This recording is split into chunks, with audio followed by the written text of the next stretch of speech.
So thank you for being here, everybody. As I was thinking of how I could prepare for this and introducing Heather, I was thinking of why do universities exist? So I think universities exist for moments like this where we don't have all the answers, that the answers are not easy, and we have more questions than we do have answers for topics such as, more, there's nothing more timely to talk about than AI. And education, as I think about it, is not about telling you what to think. It is about creating spaces where complex and even maybe controversial topics can be explored with rigor and respect and curiosity. And where all stakeholders, such as us, students, faculty, industry leaders, community members, staff, everybody involved can engage in an objective dialogue and form their own perspectives through that conversation. And like I said, AI, there's nothing better to discuss in such curiosity as AI. And we've been asking about how do we protect creativity, how do we protect the climate, and how do we adapt innovation responsibly. And especially at USV, I think our responsibility is not to rush past the uncertainties or react from fear. It is our responsibility to convene thoughtful conversations and dialogues to move us from fear to participation, and then move us a step closer from participation to solutions. And tonight marks one of the first sessions. We had our first session last term with board member Richard, who talked us through about some AI intriguing concepts. And this is another, continuation of that, where we are examining AI across creative and technical industries. We're honored to have to welcome Heather Openshaw to join us today to walk us through this um, controversial topic. And Heather has worked in sustainability, technology, governance, and social impact. And she explores how AI systems can be stewarded and shepherded without sacrificing privacy, dignity, or equity, and how responsible governance can unlock innovation while protecting society. And I'm hoping that this would be the beginning to an open journey and for us to analyze AI's impact across different verticals. Um, I would hope that we all would ask difficult questions and we will invite diverse perspectives, and we proceed with an engaging, thoughtful, and constructive and respectful dialogue. And with that, I'll kick it to you, Heather.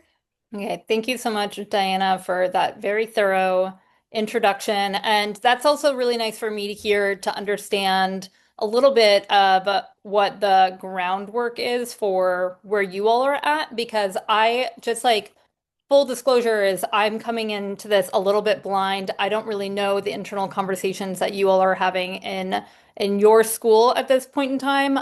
But I'm bringing to you some we're dealing with some pretty complex some pretty complex topics and issues and conversations, and I am going to be bringing to you some information that I think is important and trying to do so in as timely a manner as possible, which means that we're going to be cutting out so many things, and there's just no way to talk about this all in such a short period of time. But my main concern when having these kinds of conversations or facilitating these kinds of conversations, whether it be in a, format like this or it's one-on-one conversations in person, I am the most interested in how people are managing their own stress levels and their own emotions in the face of having to adapt to rapid technological change and feeling like the world is so out of our control and wandering into the unknown and all the things that go along with that. So I'm going to share my screen. Hey, I used to have a podcast called Tech Dirty to Me. This is a screenshot from that when I had shorter and darker hair, which was about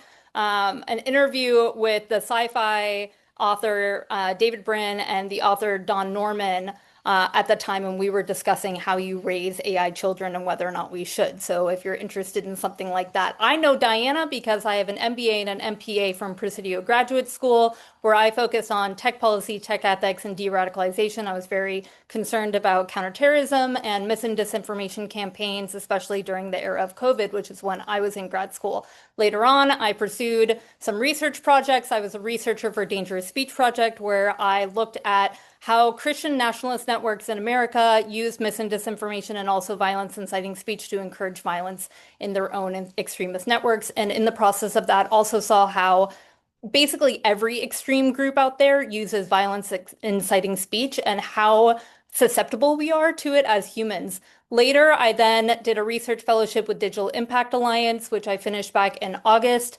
They, at the time, were the tech ethics arm of the UN. They are no longer part of the UN as of the last day of my research fellowship because of budget cuts. So they are now based out of Africa. They've always been like an international organization. With them, I was looking at how low and middle income countries, specifically in Africa, how the governments of those countries manage citizen dark data. So governments that collect data on every single one of their citizens, how they manage the parts of the data that don't get actively used in analysis of their citizens, whether it's census data or metadata, et cetera, et cetera. And then personally, I'm also creative. I was a small business owner. I had a vintage clothing business in Nashville, Tennessee for 8 years. I am a writer, I'm an artist, and I'm also somebody who likes to live off grid and likes to live low tech.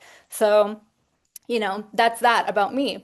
Ironically, I'm also into technology. I created this little collage for you to have something to look at while I talked a little bit more. And these are photos from my life. You're welcome to critique my composition in the notes or in the chat if you'd like to. I know that we have a lot of creatives here, so I'm open to that. But I just want to acknowledge the fact that I know that all of us come into conversations like this with our own cognitive bias. We all have stories and narratives that we've already latched onto as far as our feelings around AI and around the future. And that it's really hard for us to deviate from what feels comfortable. And ultimately, I am the most concerned with where we fill in gaps in our knowledge and understanding around technological innovation with stories that may not always be the most accurate. And I am concerned that we are not always being the most strategic in how we can better create a better society and a better future because we get sidetracked or distracted by stories that are not necessarily accurate or even the most important stories overall. And next slide is that couple quick problem questions. Is AI going to destroy my creativity and take my career?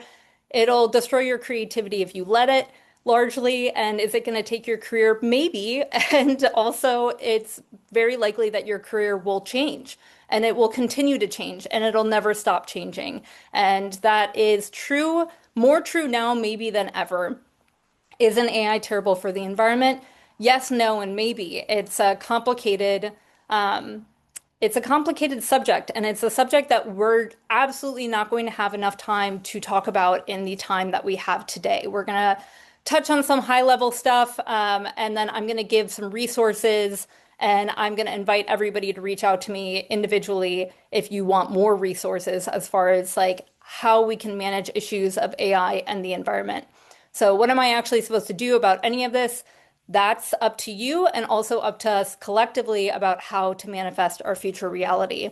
So I'm a big fan and have been a big fan of the French philosopher who is also a Christian anarchist named Jacques Ellul, who back in the mid-century time wrote about society's tendency to orient itself and order itself around the principle of technique, which is the technological society. He wrote a book called The Technological Society.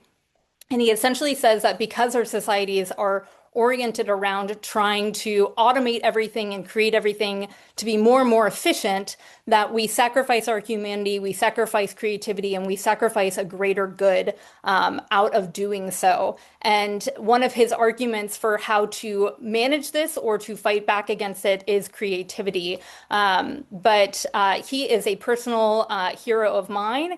And he also acknowledges the fact that because we're in this system, the system is going to continue moving. So a few years ago, I made a video that was talking about how the train is moving down the tracks. AI is the train. AI development, as we currently understand AI development, the current iteration of AI, our most modern one that we're all freaking out about, this train is moving and we can't stop the train. Like, there is a point in time where historically you can stop technological development, but it usually requires unaliving the person who created that technology before anybody else gets their hands on that technology. And we have like moved past that realm of being able to change technology. There are examples of where somebody has created a technology and then suddenly they aren't around anymore and that technology never gets out into society. We're not there. This train is not stopping. This train is on the tracks. And if we don't make a choice to build the tracks that this train is on, there are other people who will make those choices for us. And so this is about looking further down the line rather than trying to throw our bodies in front of a moving train to get it to stop. We're only going to be sacrificing ourselves in a way that hurts us rather than more strategically thinking about where can we move the momentum in the direction of this train. So some advancements of AI will be done for good. For example, medical. I'm sure that most of us, and this might not be everybody, and I totally understand that we all have our own ethical and moral principles around this, but most of us would probably say, I have a loved one and an AI might be able to help them medically in a life-saving scenario, whether that be being able to see a tumor before any doctors can, or being able to diagnose somebody in a way more holistically than what Western medicine is currently set up to do. And then it's not stopping because there's geopolitical pressures, and those are powers beyond, largely beyond our immediate control at this point in time. So, climate. When it comes to climate, there's a lot of talk, especially around water. And I'm going to get a little bit more into that in the next slide. But for now, I just want to frame the conversation about AI more so around data centers than just AI itself in when it comes to climate, because AI and data centers are, you can't separate them from each other. So when I'm in conversations with people about AI and data centers and the environmental impact of AI, sometimes it feels as if there's kind of like this imagination of data centers and the boxes inside of data centers being almost like the bottles that the genies live in. And it's not as much that AI lives in those boxes as we do. We live in each of those boxes. We're the ones who are in the data centers. And the AIs are trained on our lives and everything that we leave behind, breadcrumbs, all of our breadcrumbs across an entire digital environment and atmosphere. For example, this call right now is going to go end up in a data center somewhere, and everything we do on this call right now will be in a data center. And data centers are the ones that need a lot of energy, electricity, and water to be powered.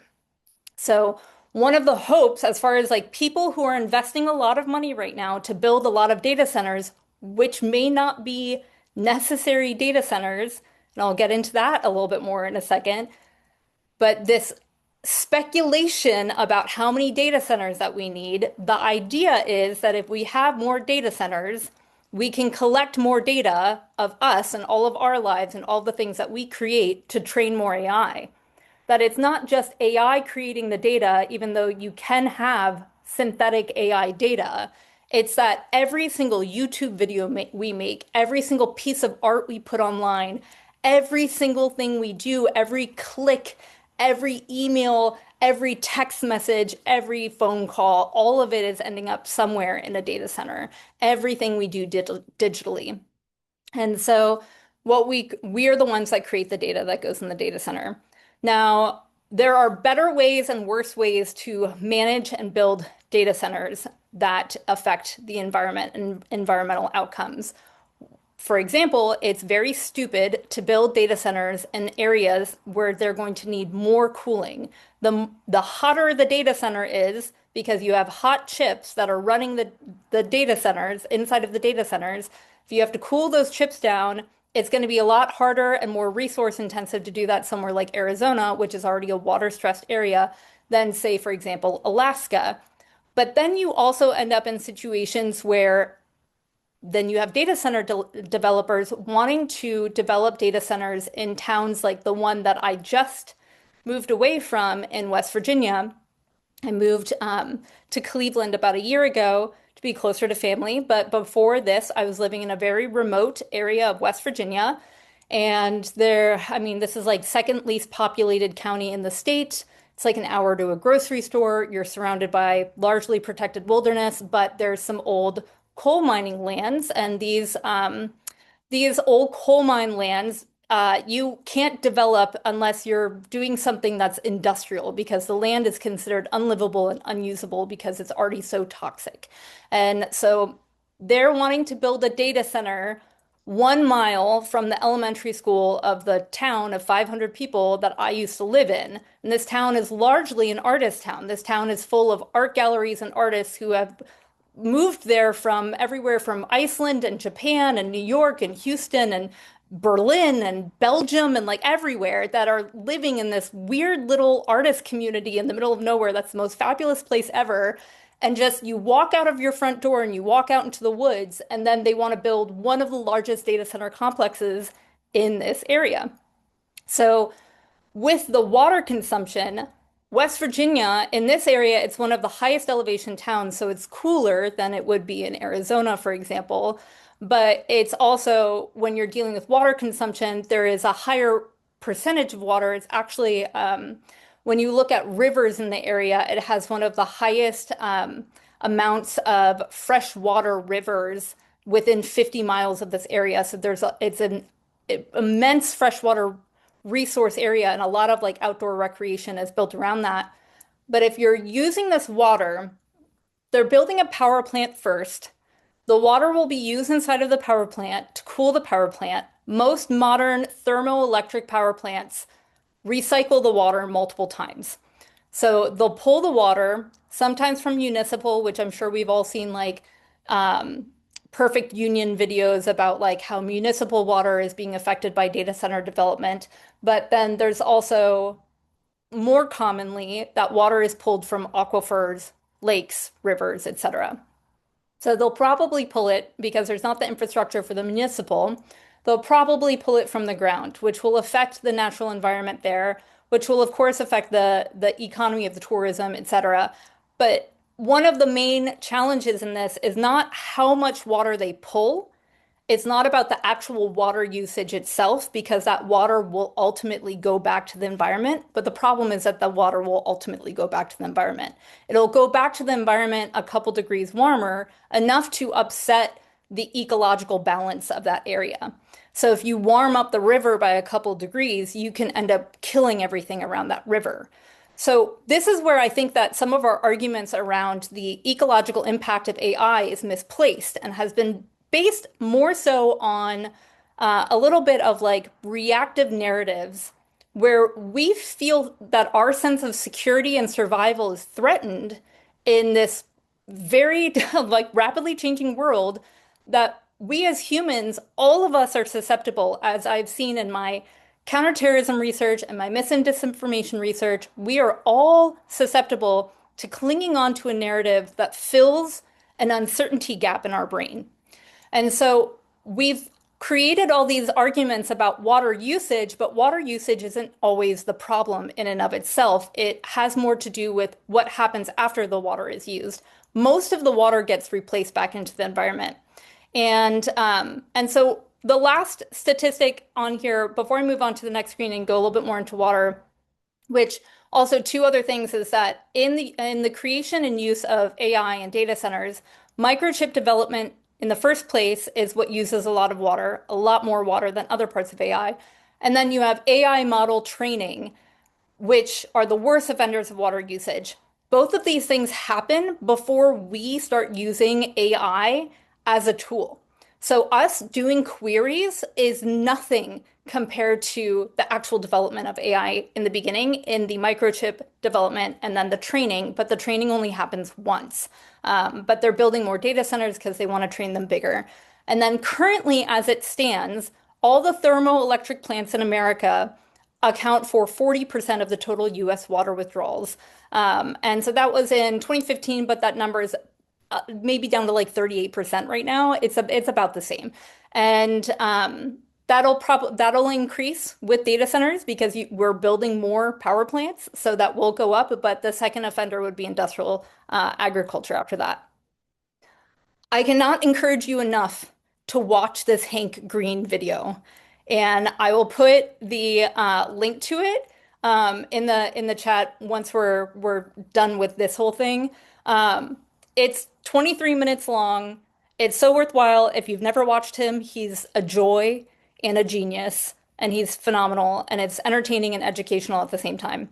And he gets into why the statistics that are being discussed are a bit misleading at this point in time, and why that's actually problematic for us to be basing our arguments on misleading information. And one of the things that he brings up is that when we're talking about, again, water usage, if we're all concerned about the environment and environmental impacts and making sure, like, I can't tell you how many times on like TikTok, for example, I see people say, well, we might not have any water left. It's like, well, we've already been on that track, regardless of AI, because of things like growing corn. So the numbers are something like in America alone, we use 20 trillion gallons of water per year to grow corn. And out of all that corn, only 1% of all that corn is eaten by human beings. Most of it is used, about half of it. There's another percentage that goes to feeding cows, livestock, etc. But about half of it goes to ethanol production so we can drive around our cars. And then after that, the next offender that uses way more water than AI could is watering our lawns. And so if you're looking at AI, it's something like 260 or 280, because I don't have my notes in front of me. It's somewhere, it's like 260, 280 billion instead of trillion. And because so many of us are innumerate, it's also like, it's just, I mean, like, how can you wrap your head around such a big, like a big number? But that's like, we're talking, a matter of like years versus like light years in like number context. And so this is like an exponentially like orders of magnitude greater amount of water is going to corn, the development of corn, and watering our lawns. And I've heard the argument, of course, it's like, well, then why would you add anything more to it? And I think about it in terms of, okay, so if I have two faucets in my house that are leaking, one of them is leaking a drip and one of them is leaking a lot. And if I only fix the drip, I'm not, like, in the end, I'm not actually making like the water problem in my house any better. There's still a much bigger problem happening than just that drip.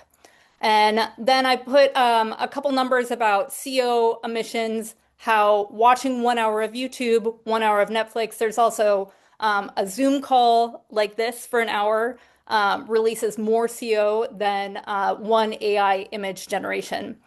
The thing that kind of throws this off is that if you were to generate an AI video, that it consumes a lot of resources. But general prompts, general image generation are far less than if we're just watching Netflix and watching YouTube, which again uses a ton of electricity and a ton of water, more so than what AI currently does and will for a bit of time. Because again, like data centers are largely speculative. So creativity, where does that come into it? Well, creativity has always been a tools and means of rebellion and defiance. And so when you look at technological innovation throughout history, there are these different curves that we follow. And so everything from the printing press to the Industrial Revolution, you start out with these really, really, really tense moments of change. And you always have these really big mis and disinformation campaigns around them. And there's always this political upset and there's always a war. And then eventually that technology becomes a bit more democratic as people get more and more creative about how to fight back. And I'm not talking about fight back in like a French revolutionary way. That's actually kind of counterproductive if you look at the like statistics about that. But I'm talking about in a more slower and more intentional way. And the things that actually change the world are things like us being able to connect with another human being in person, us being able to create art that speaks to another person's soul. Because when we can connect with each other, which is so much more powerful than when we give over our lives to like relationships with chatbots, or we give over our free will to just technology without any fight, like all of we don't want we don't want that. But like if you create something, you can change something. And there have been zines and newspapers and art throughout history, but the art has always changed too. And people of course use like examples of like digital photography or photography versus paintings, and yes, we're looking at something that is different and bigger. And it always ends up being different and bigger every time that this happens throughout history. So the choice is, how do we want to use these tools, and being able to see them as tools rather than something that we have to either completely deny, or completely give into. And I'm also going to say that if you want to completely deny it and you want to take the Luddite route, I don't blame you.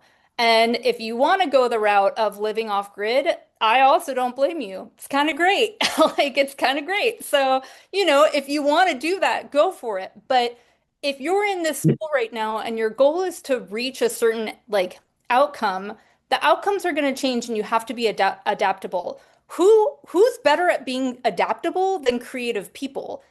Like, I think it's such a testament to like where our creativity levels are at based on how adaptable we are to a changing world. Because it requires so much creative thought and energy to adapt to something that is uncertain and unknown. So those are my thoughts on that. And I feel like I've like there are so many things that were in my notes that I didn't cover, but I'm just gonna like stop here for a moment where these are some resources I recommend. I specifically recommend this episode of the Pivot podcast because it gets into a lot more of like how we can be empowered to do something different. Getting into more so the human impact in this Your Undivided Attention episode, which again is another great podcast I recommend in general. And I like the Pivot podcast. I think they're a little pretentious, but like I like it in general. The documentary on YouTube, The Thinking Game, can focus a little bit more on the positives. Same with like Cleo Abrams content on YouTube or a podcast. Now, if you want somebody who is a total curmudgeon and hates everything AI and hates all data centers, and I love his podcast as well, Ed Zitron. Ed Zitron's also phenomenal at breaking down the information, the numbers, the financials of why our AI bubble uh, and all the speculation that we fear manifesting in totality, why it might not happen that way. And he has a lot of data and great arguments that are really grounding. And also, if you're pissed as hell, like Ed Zitron's a great guy to listen to because he's pissed too. So I also like Dakai's book, Raising AI. Dakai was one of my mentors, and one of the reasons why I ended up in this space is because of listening to him talk. His point of view is, how do you raise AI? Like, and again, you're anthropomorphizing like Jacques Ellul, going back to him, would say that that's a bad idea to give human language technology, but he would also say it's a bad idea for us to take on technological language by saying, "Oh, I'm being really productive," or, "I just don't have the capacity for that right now," or like different words that we say where we actually kind of turn ourselves into machines. So we have to be careful both ways. Newsletters that I highly recommend: TLDR, Do Not Research, 404 Media. Spencer Chang is a creative who works within the tech space, and makes really, really cool stuff. And then organization, that's a tech ethics organization, is All Tech is Human. Great place to go to connect with people all over the world who are working on this issue, literally thousands of people. And then reach out to me on LinkedIn. I am here for questions, and with questions, I wanna, if we want to have a discussion, I'm also available to like facilitate a discussion. I have questions for you, but I have questions for you based on the questions you have in general. So does anyone have a question? May I go first? Yeah. So, I keep hearing that the AI revolution is gonna happen 10 times quicker and with 10 times more development than the Industrial Revolution itself.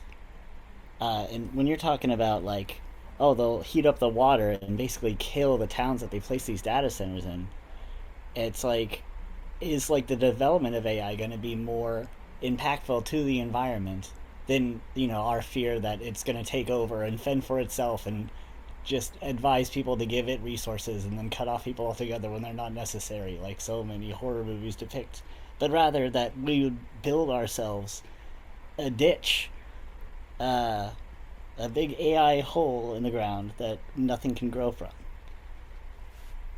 So we're still feeling the effects of the Industrial Revolution when it comes to like carbon emissions and greenhouse gas effects. The entire climate crisis is kind of born from that. And now that we're going to do something 100 times worse, uh, a lot more quickly, what's the overall purpose? Like, what is the goal of this? Yeah, that is a great question. The goal, and again, I'll refer to Jacques Ellul, is just it's kind of because like humans do it because we can. It is partly a manifestation of creative process, but then it's also partly like our desire for, oh man, this is so complicated. Okay, I'm like this is like a whole different talk, but it's like if you get into like people who are developing these systems have beliefs that are partly utopian and partly very optimistic that whatever pain we have in the short term, as we have had with many technological developments, that it will resolve itself faster than it has in previous technological. So just as the innovation can happen faster, the resolution can happen faster, is part of the argument. So the point of it, it depends on who you ask that's developing these systems. It could be anything from people who truly believe that yes, it might be messy fast, but it'll get better fast, and when it gets better, it gets better. It's like exponentially better also. Um, is there an AI being used to combat or reverse climate change? Not that I mean, it's not, I can't say that there is one being specifically developed for that. However, it's just that I don't know of it. It's not that it doesn't exist, and it's not that it's not possible. And I want to address a couple other things in what you said before we move on to another question. When we're talking about like all the data centers and all the hope that we have is like um we can't make the world better in our current system. Like we can't stop the train. So, is it going to make things messier? Yes, but we could also like potentially make things better within the system that we are all currently living within. Again, we are all on the Zoom call right now. We are all here right now. I'm guessing that most of you have social media. We're all part of this system. If you want to go off grid, I fully support it. But like we have to also be realistic about the fact that we're in this system. One of the things that I find really interesting is this idea of like digital colonialism. And this again would have to really be another talk. Like it's hard to get into all of this without in such a short period of time. So, but for example, America has over 5,000 data centers, which is more than what most of the world combined has. And that's as we are currently, and we want to build more. Will it completely kill towns? No, because we already have 5,000 data centers. And to put this into perspective, the Netherlands has around almost 300. The entire continent of Africa has around 300 data centers. 300 in the Netherlands, and the entire continent of Africa has about 300. And so those data centers in the Netherlands also largely serve Africa. And so a lot of Africa's digital information is being stored in other countries, which reduces their sovereignty, their ability to have a sense of independence in their own communities. Additionally, this means that most of the data that we create our technological societies around is based on American data or other, what is largely global North data. Then you get like Europe, China, Russia, and then some of the Middle East. But if we want a more just and equitable society, we need to have more data centers in areas that need more data centers for better representation. And we can look at the data centers that do exist and we can see and judge the ecological impacts that have already happened. And we can basically assess what the risks are for creating more data centers based on that. Um, you have an entire like chunk of Virginia is just data centers, like a really big part of Virginia. And those towns are living and people are living. So again, it's like what I hear is I hear your concern and I hear the very real like uncertainty and the concern and the empathy for people who will suffer and the environment that suffers. And we don't want that. Unfortunately, we don't live in a utopian world. And so it is like, what is the best that we can do? And we have to learn from what already exists and look at also how we can do it better. And then use our creativity to hopefully close that gap that whatever the messiness is that we create um, is actually solved faster than the messiness we created with the Industrial Revolution. Charity, would you like to ask a question? Hi. Um, so obviously you know my name. I'm currently going through the polymath course, and design thinking has really like encouraged me towards the idea about everything that you've been talking about, how we can take something that seems scary, seems to have a lot of questions of good or bad or whatever, and be able to get one up on that. Like, I don't want to find myself without the knowledge and understanding of what I'm dealing with on a day to day basis. And so I'm definitely in agreement. And that's why I chose to go to this school, is because it was like uh the main focus was design and innovation for us to be innovated.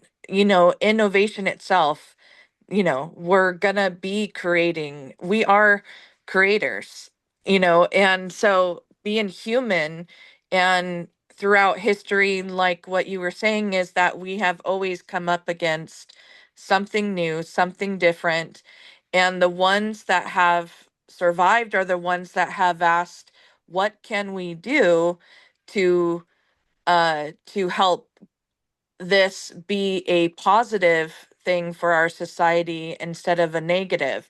And I do agree too, we do not live in a utopia, but for my children growing up, I want them to understand why I am given towards this, is because I um, actually was able to use it. I'm autistic. I uh, Back then in my 20s, they called it Asperger's. So growing up, I was just always feeling like disconnected, even though I could be surrounded by all kinds of people. I had a lot of trouble being able to carry conversations more than just in a group setting. And when the whole chat GBT first came out, and it really sucked then, in terms of everything, I wanted to make it better because I wanted to get help from it, not to have it take over, but just to aid. I have 4 kids. I am stuck at home most of the time. I care for my mom. So there's a lot of factors as to how it can be used for good. So I started promoting and talking to people about it. And back during the COVID shutdown, I help people go from a fear to a, oh, there's other ways, design thinking, to stay connected. And it does suck that, in terms of like the environment and things, because we need it to survive too. So, it's awesome though that you guys are having this conversation and not just, pretending it doesn't exist, because that has never helped. And, I just don't want to be one of those that find myself succumb to it rather than controlling it in whatever way that I can, be able to keep it from becoming something that takes over humanity. As long as us know what we're dealing with, we can keep that from happening. Yeah, thank you so much for saying all of that. And you brought up an interesting point, especially around accessibility and disability. And it's really easy from an outside perspective if to say, especially if somebody feels like they don't benefit or need personally like an LLM, that it's not life-changing. But from a disability perspective, it can be pretty life-changing and to have that help. And so again, like there are positive use cases, they just need to be managed well. And that really comes into us creating larger structures, which only happens collectively because we do collectively manifest our reality. It does start partly individually, but it has to be all of us coming together in like a swarm mentality. That's which is like a technological term, but like a collective mentality. The great one, whatever metaphysical nature words you want to put on it, but like us coming into like one mind to create something that's better. And there's always going to be conflict because even in spaces that want to create a better society, yeah, hive mind is a great swarms like yeah, don't get me started on swarm, but if we're okay, if we're trying to make something better, there's always going to be tension even in that because you have AI ethics and AI safety. Even within the realms of like AI ethics and AI safety, sometimes those two groups of people are like really mean to each other, and both are really, really valuable. And so we all have to be careful and conscious of how we relate to each other, which again, like if we are concerned about the future of technology, that really is goes back to like being concerned about the connection of humanity, like how we connect to each other and relate to each other. But Destiny, thank you for raising your hand. Of course, thank you so much for coming and having a conversation with us about this. It can be kind of surprising and daunting to enter into college at this time and learning about so much at once about this and still also having to adapt it. So, I also like piggybacking off of Charity, I think it was. Um, I had to do a paper in class recently where we were supposed to come up with a problem that we noticed in our day to day. And for my personal experience, technology has been something that has often lagged in a lot of communities, um, specifically in like inner cities where maybe everyone can't afford the best tech or um, it just doesn't seem like it's necessary to have it all the time. And it can be like your neighbor can have like the most high tech situation going on, period, like impossible. And then like five other people on the block that you know is like, I could never drive a self-driving car, or like I don't even know how to use a touchscreen phone, and things like that, right? So my question is with the way that we're pushing the accessibility of AI, the way that it can um create these opportunities to help people better have a better easier way of living. What's your advice for or what do you think is going on today that kind of pushes the right information into those people's um communities? Because from like I see a lot of podcasts online. That's what why I'm asking is because I notice a lot about how everyone says AI is of good use if you use it correctly, but what like do you think there's more that can be done to besides just like what's already being done? Yeah, absolutely. I mean, you're talking about issues that are related to what's called the digital divide and also digital literacy. The digital divide is also broken down into a couple different categories. You have the digital divide as it is centered in more like city or urban areas, like developed areas, and but that's a totally different experience than like rural West Virginia.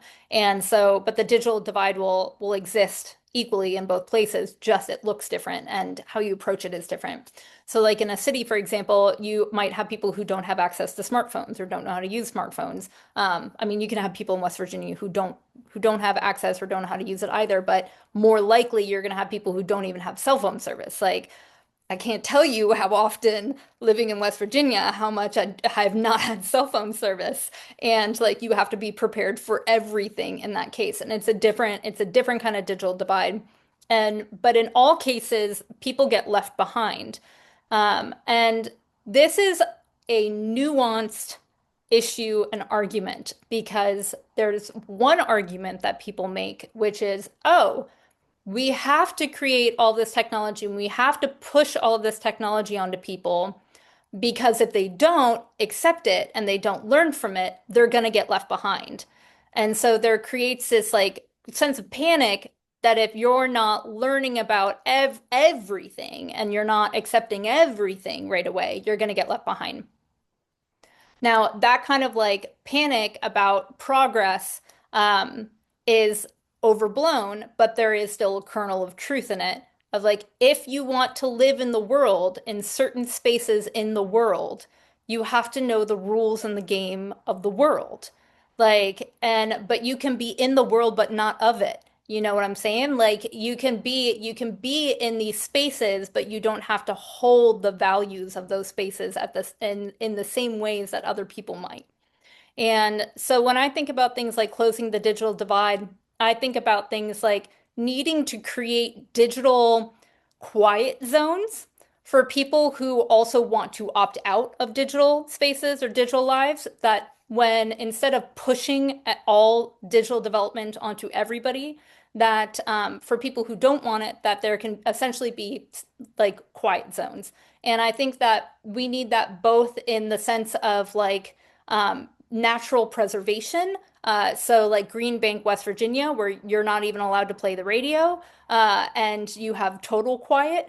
So, there's like that extreme. But then I think that there should even be and would be beneficiary in like cities, kind of like parks, where you have kind of like digital quiet zone parks. So that's one part of it is if we're going to create better digital access, we also have to allow people spaces where they can escape from it too. And Which so, is a really interesting concept. Sorry, Heather. I mean, like, I've just been sitting here and I've been like chomping at the bit a little bit, but like, um, thinking about the digital spaces, and as a creative, I've been working in art for almost 30 years, and I've only been looking at like evolution of AI as overtaking or changing the digital art spaces. But something you're highlighting here, and I'll be really quick because there's like three people with hands up here. Sorry, guys. Um, it's more than that, right? It's overtaking different aspects of lifestyles. And there's a conversation that's happening here. And we as an institution need to at least focus in on our cohort of graduating students and how we can train them to creatively use AI for their career path. But then there's something else that we also have to really kind of like take into consideration is how our regular lives are changing as well. So I just wanted to highlight that because it wasn't something I was thinking about before, but now I am. So thank you. yeah, and it's true. And personally, I believe that every single person should be educated to live both with an understanding of technology and technological development, as well as knowing how to live completely without any technology. So, like, if, for example, another resource suggestion, and then Destiny, I'm gonna touch on your question a little bit more, and then I'll move on. But another resource suggestion is there's a book called "This Is How They Tell Me the World Ends" by Nicole Perlroth, and she was the cybersecurity writer for the New York Times for many, many years. And she wrote this book about cyber warfare. And to give you any like context clues about how she feels about it, she now lives almost completely off grid with her family. And there's a great reality that we live in where, especially in America, where we are very digitally dependent and very fragile, that we have too great a sense of security that the lights are going to stay on. And that is not a healthy reality. Like we cannot be assuming that. We're not safe. We are literally infrastructurally not safe enough to have the lights on all the time, especially as we continue into more complex types of warfare. So I believe that all people should learn both about technology and how to use it and how to live completely without it and be prepared in both worlds and both contexts. And so in closing the digital divide, how do you do that? I don't have a good answer for that because this comes down to access and questions and conversations of access that we've been having on so many different fields that people still haven't like had a good solution for because there's Yeah. It's just this one feels different than the like the early 2000s, for instance, or like the like to 2010 era when there were like smartphones. This is like something the whole entire world is saying this is like this is impacting every single thing. Like you don't really get the choice. Like if you wanted to have a flip phone, technically you could still have one. But you can't even get a job unless you're learning something about AI. So there's for me it's like what's gonna happen for people who if someone's living with their grandma and they don't have access to certain technology today, where are they going to be in 15 years from now? You know, it's like certain things like that. I'm just wondering, like everyone's, I see it online where they're pushing it out, like this is what you should be doing. But what about the people who aren't necessarily given the opportunity to like have it extended to them? You know, I guess that's yeah. kind of I what I my mind that's where my mind is on the whole subject. It's not about if it's right or if it's wrong. It's like if it's here fine, but what about people who can't necessarily get even some schools might not have adapted it into their curriculum. You know what I mean? Like things like that, I Yeah. guess is where I'm at with it. No, all of that's valid. And so to talk to that really quickly, the way that I see it, everything's changing. So like everything will change. Institutions are going to change. We've been complaining about how institutions are for a really long time, and this is a tipping point for how we don't know exactly what the outcome's going to be, but here's a couple things that I see. One of which is like you had this guy who's like a data developer just release like this data map about like jobs that are more resilient and less resilient. And like more resilient jobs are jobs that are available to people regardless of education and partly regardless of access. And that in some cases people who are in more educated places are in more risk. And so with that though, this is where it just means that those jobs and those careers, as we currently understand them, will change. Which is why you have to use creative adaptability to move through that. And it's also why I'm going to caution you to be really skeptical of what people say you have to learn when it comes to all of it. You should learn, but it's also everything you're learning is going to keep changing. And that might feel exhausting. It does to me sometimes. So, like, as somebody who's like embedded in this world, I also take breaks. For example, I'm currently working at a clothing store because after my last research fellowship, I was like, I want a break. I want a break. And so I'm just like doing something a little bit different. And so it allows me to get other skills that are a different kind of experience that allow me to be a little bit more adaptable for the future personally. But this is still like my main passion. It's just that sometimes I have to take a step back and allow the technology to develop more to understand what opportunities are going to be here 6 months from now. And so rather than saying I have to figure it all out today, I know that like if I put all my energy into it today, I'm going to get burnt out and I'm going to get left behind because it's changing too fast for us to put everything into it right now. It's good to just be around it, to know about it, but we got to know and we got to be strategic about the fact that it's going to change. And the other thing I want to say about this is if you look at societies, again, throughout history, technological development, there's always power structures and power changes that happen in that. And one of the things that happens is that the people who are usually considered less less developed areas, we'll say less developed countries like Africa, we're so embedded in a current system and a current technological system here in America And this can be a fractal of like, this can be people who assume that the world is going to be one way and it's going to be like, that's it. We do that as people, we do that as societies. Now, you can look at societies that don't have the current technological development that we have. You can look at people the same way. Now, all of a sudden, you have this big technological leap. And now people who were already embedded in a certain technological structure kind of get left behind because they're so stuck on that that's the way things are that they aren't able to look at something with new and fresh eyes because they weren't like presented to it as a new and fresh opportunity. It wasn't like a beginning Yeah. for them, People you know? also they dedicate their lives to certain causes and certain beliefs that it takes over precedence over their life. So yeah, I know exactly what you mean. That goes back to what I was saying about people who literally would say like I'd never drive a self-driving car and stuff like that. It just goes into deep into what they already believe. But it's just I guess it is hard to change people's beliefs, but I think it's not even about that as much as it's about how these people or just the fact that they all live in the same area and they're all experiencing the same things, how does it still become accessible to them in a way where they're not being left behind if it's something that is going to matter for their future? But I'm not asking again. I already got your answer. I was just That's right. Yeah. I'm sorry, I was just accelerating. It's all good. I'm also going to say that that person who says they could never do a self-driving car, I think you'd be surprised because the fact that they've never tried it and that can sometimes can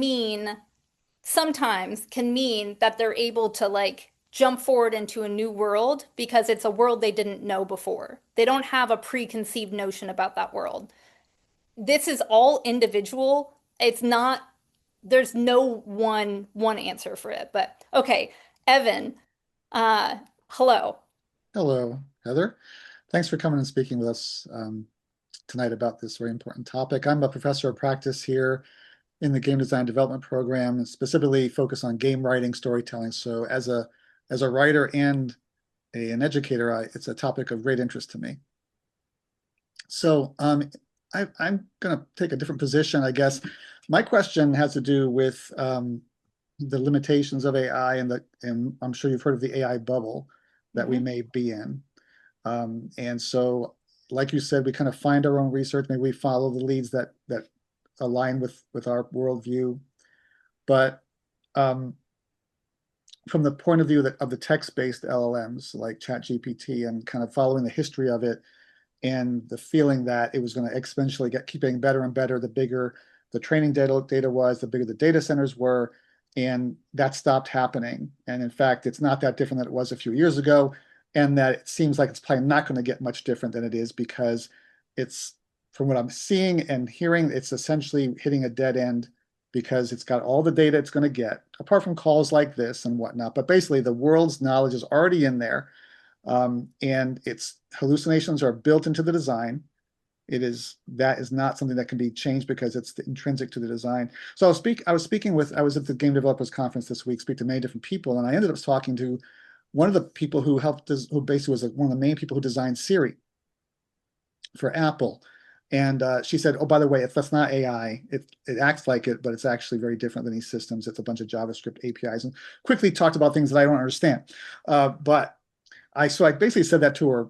Does any of this sound right to you as a very much more technical person than me? And she just kind of nodded her head. And so I think that my question for you is, what do you say to people who are worried that this is mostly in many ways another crypto, another NFT, another thing that's going to change the world, with people who are very, very heavily invested in convincing us of that because they had to keep shoveling money from investor money into it, and eventually it's going to become clear what its limitations are and probably always will be. And so I'm just curious about that counterpoint Sure. to the topic.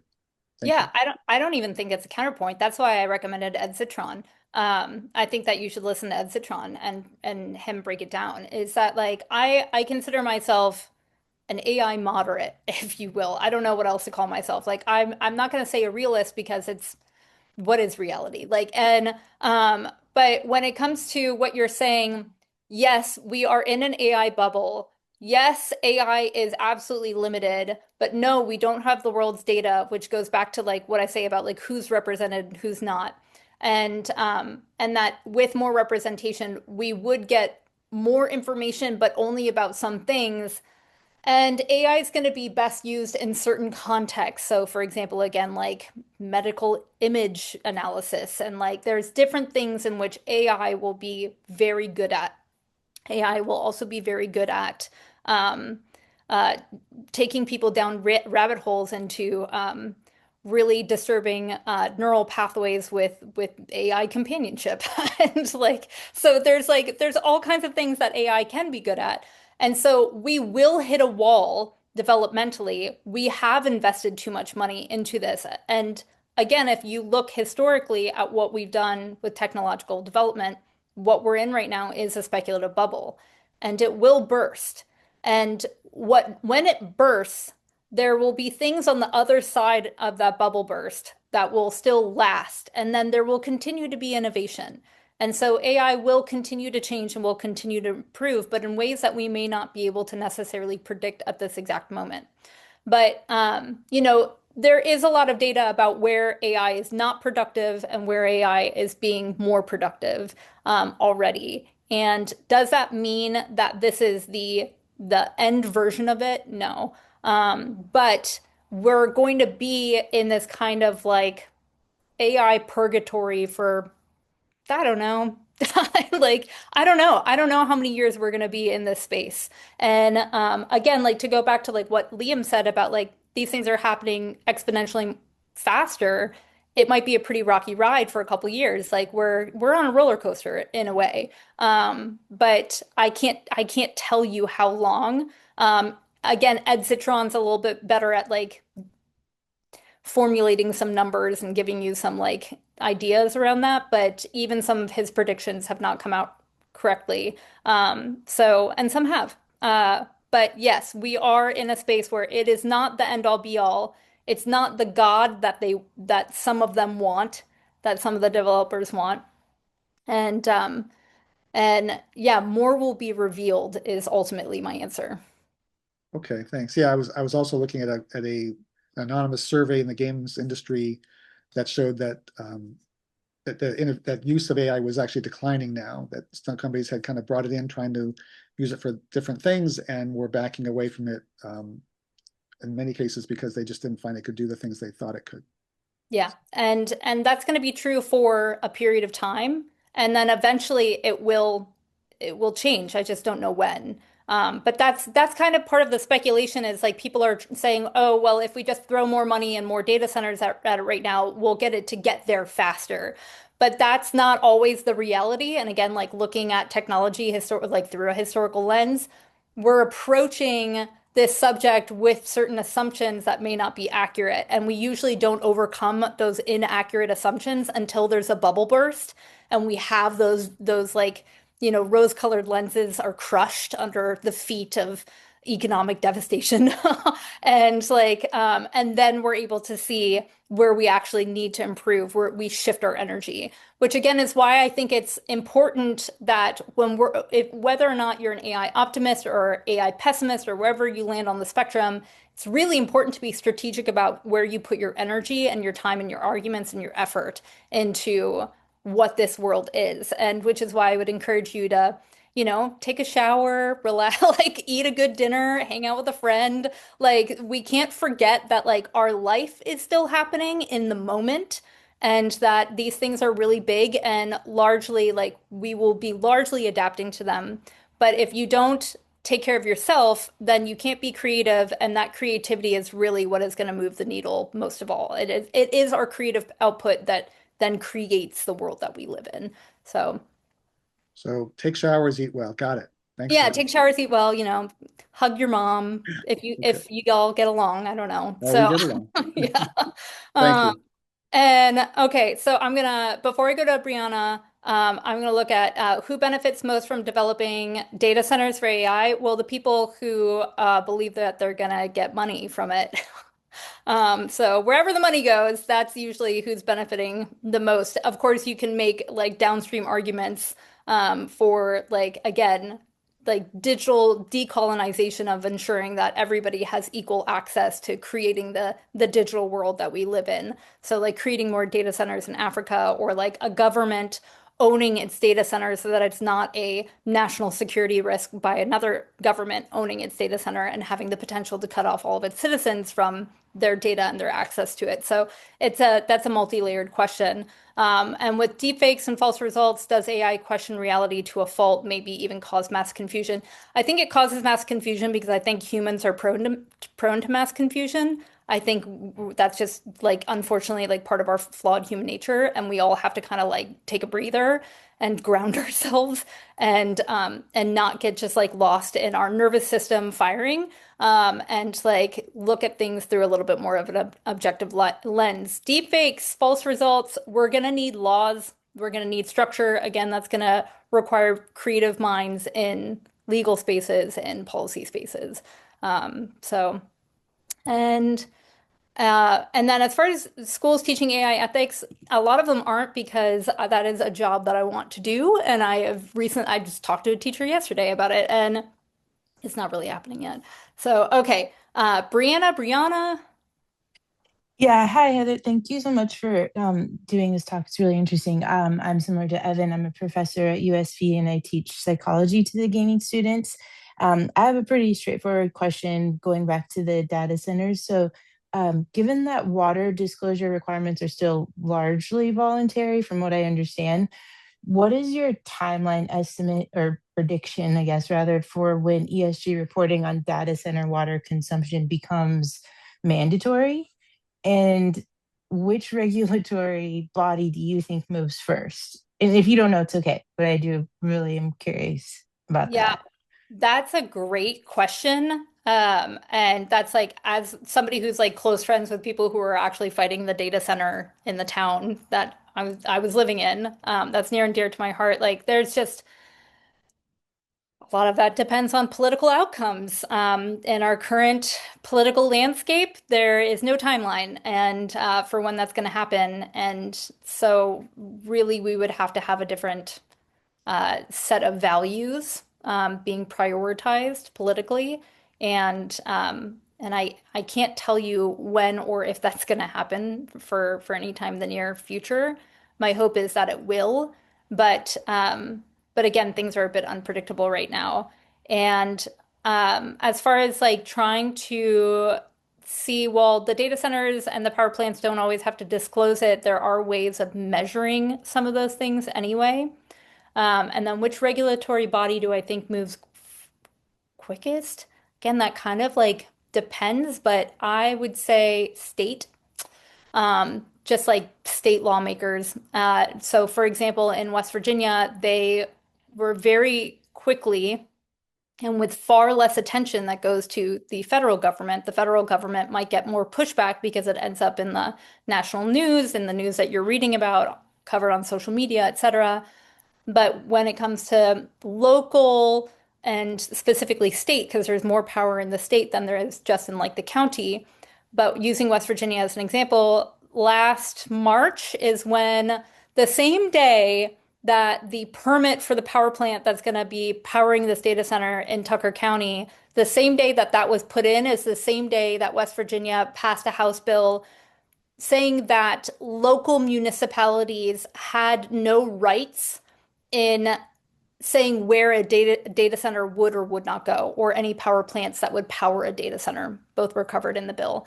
And so that the state had the right over to supersede the will of the people at a lower level democratically, to decide where a data center or a power plant specifically powering a data center could go. That the state decides that for the whole state. So that's a pretty big move, very bold, and so I would say that states have a lot of power to do big things really fast. And so getting involved in state politics is one of the most powerful things you can do.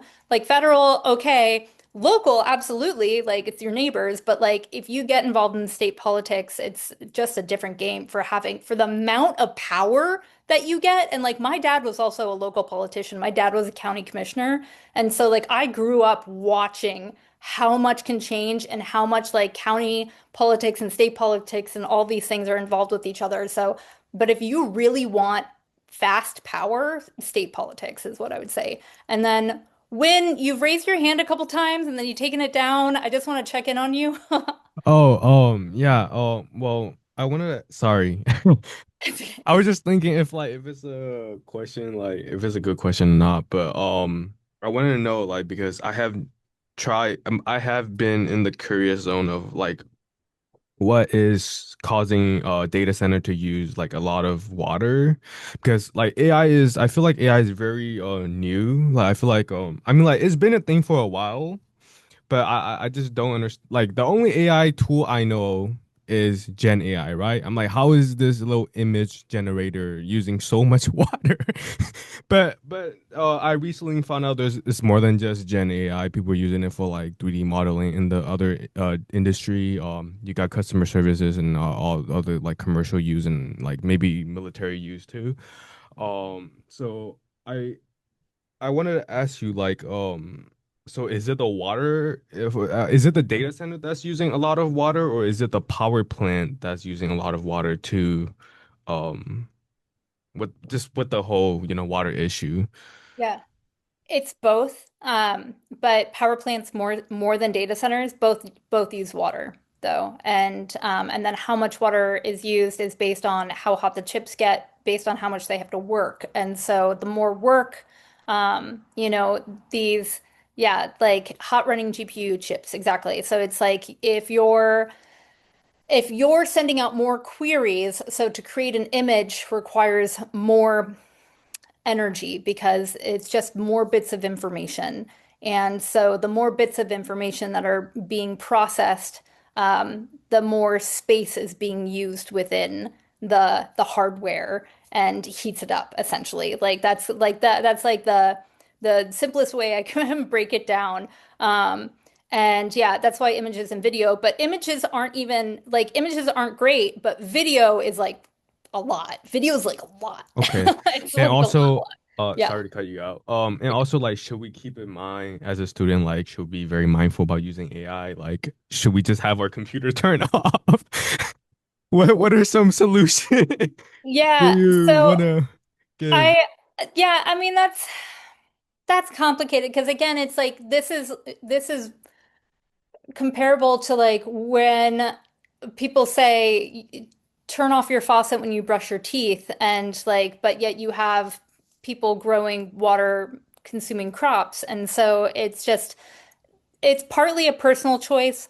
Does it make a difference? Yes. There are other things that might make a bigger difference environmentally. Like I believe that composting food scraps makes a quantifiable difference in like greenhouse emissions than, for example, not driving my car as much. Like not that well, I drive a lot, but like there's certain things that I feel that I can do that make a quantifiable difference and that like feel accessible. I run my faucet when I brush my teeth. And so like we all make our personal decisions and how we show up in this world.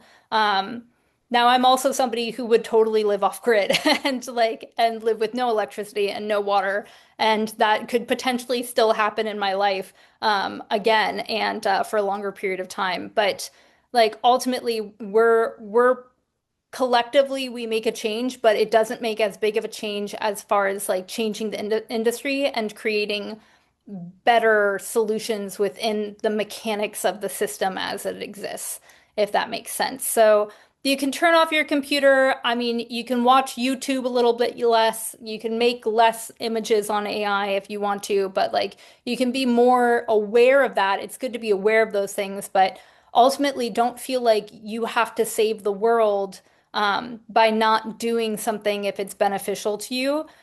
Because if you suppress yourself too much in a way that then becomes oppressive, that's not going to do anything good for society either. So it really is up to you to decide where your hard and soft lines are with that. So, Okay, Benjamin, thank you very much. you're welcome. Hello. Hello. Hello. Okay. So my questions one was, do you see like companies like maybe a Starbucks, maybe a Barnes and Noble, or any type of store like that implementing AI tools or programs at all? Or is Yes. that like years away? No, Starbucks is already doing it. Okay. I don't know about Barnes and Noble, but yeah, most companies are trying to find a way to implement AI tools. Um, and that's happening to varying degrees and varying degrees of success depending on where it's being applied. But there are some things that like, I mean, looking at like educational institutions, even, it's just like there are certain parts of jobs that some people don't want to do that are more annoying that AI can do faster and more efficiently. So the same thing holds true for corporations. And again, it's like whether or not it's a good thing, hopefully they listen to actual outcomes rather than what they assume to be true. Um, and so, yeah, but most companies are implementing these tools. And then I know that I have a hard cutoff in like 10 minutes. So is there like any more questions or anything that I've missed in the chat? Um, I have one more question. okay. So at the school, I have a club. It's called Binary Desk Club. And we actually have a club event this Thursday. It's our first event. So everyone should come. It's on Thursday at 4 p.m. Check your emails for the details. But and thank you so much if you decide to show up. It's about GDC and your insights and what you took away from it. But my club is very much based on human-centered operations. And of course, AI will come up and the best way to use it, and also just how people want, like what you said earlier about how your perception kind of shapes your creativity and your adaptability. Um, Pretty much that's mainly what I'm trying to gear it towards. And I really like what I think another faculty member said earlier, going off of the same thing. I'm sorry I didn't catch who it was. It might have been Miss Assad, but you guys were talking about how uh it keeps, I don't know, it keeps I don't know, it grows with us, right? So we should adapt it if we want to create it in a way that works for us. So, anyways, my question is, what do you see, or what would you suggest early adopters start out with? What tools, if you could name like 3 to 5, maybe, which tools do you think early adopters who are working on projects, for instance, at USV, I'm a software development major and I'm starting software, like I want to start a company that delivers a service through software. And a lot of people that I know are designers and they're in audio. And I mean, that's not where it ends though. A lot of people they want their projects to go to extend very, very far. So I guess what I'm asking is, what tools do you think are the best for people just starting out like us who are just like in college and we're still learning everything and we're taking the slow route almost, like a lot of people, we don't have like that accelerated kind of like it's right in our face. So what would you suggest? Yeah, that's a really good question. Now, I don't know what each of you are working on, so there's definitely tools that exist out there that are going to be particular to you. I would say knowing a basic LLM. So I prefer Claude over ChatGPT right now, not only for like ethical reasons, like Dario's stance on American privacy is a big deal to me, who Dario runs Anthropic. Anthropic is not my favorite company compared to like a couple others that are out there that I prefer. Again, I recommend the documentary, the the thinking game, to kind of get more into that. But I do prefer Dario's stance on privacy over Sam Altman's, and so I choose Claude. I also think Claude is better in general. Even if you want to use it as a therapist, I think Claude is better. You still need to fact check everything because Claude still hallucinates, but they're also a little bit more transparent. You can see the code as it's happening. You It'll tell you that it hallucinates. They're more open about that. Claude is just a little bit more transparent. As you know, you can't even be all that transparent with AI because it still has a black box component to it. It's one of the problems with it. But and then I think that you should know something having to do with like coding. I know like Hugging Face is has a lot of good feedback about it, and then like I think that you should know an image generator. So again, like whichever one you choose, play around with a couple, see which one's better. Don't get married to it, just date it. And because like they'll change. And then a different one's gonna be better. But like, so, date around the AI, the AI world and see which ones work best for you. But I would say like an image generator, a general LLM, and then if you're involved in coding, something that's relevant for the kind of coding that you're doing. And then you still have to fact check everything. It's still imperfect, keep that in mind, but just like a general knowledge of how those things work and operate, I think every person should at least be familiar with. So, but again, there's gonna be tools out there that are gonna be more specific to whatever it is that each of you are doing, and you can find them. Be aware, things to be aware of are like what level of access are you giving them these things to your personal data, to your computers, like how hackable are they? Like I'm a little bit more concerned about like the cybersecurity side of it, like of how embedded does this get into your system? Are they gonna try and own what you create? Like what's the IP behind it? Like it's just like stuff like that is what I would be more worried about as far as like choosing which things to get more involved with. Thank you for that last part. Yeah, you're welcome. It does, like for instance, when I use ChatGPT, I let it like have my Google Calendar information in there. So like things like that, it can see like a lot of information that way and stuff. So, yeah. Yeah, that's like even if all of your information is anonymized, it's not that hard to de-anonymize information. And like in America, we don't have a very good structure for digital privacy and digital property. You have better structures in countries like Estonia. Estonia is like the shining star of that, and with their digital ID program. But if their digital ID program were in the hands of a malicious government, it would be a nightmare. And even though it's a little bit more decentralized, but like there are other countries that have better programs and better solutions than we in America do. And I would also encourage all of you to be aware of like what other countries are doing, Estonia, Finland, even China. But just be aware of like the geopolitics and how geopolitics have essentially played a role in shaping all of these technologies as well.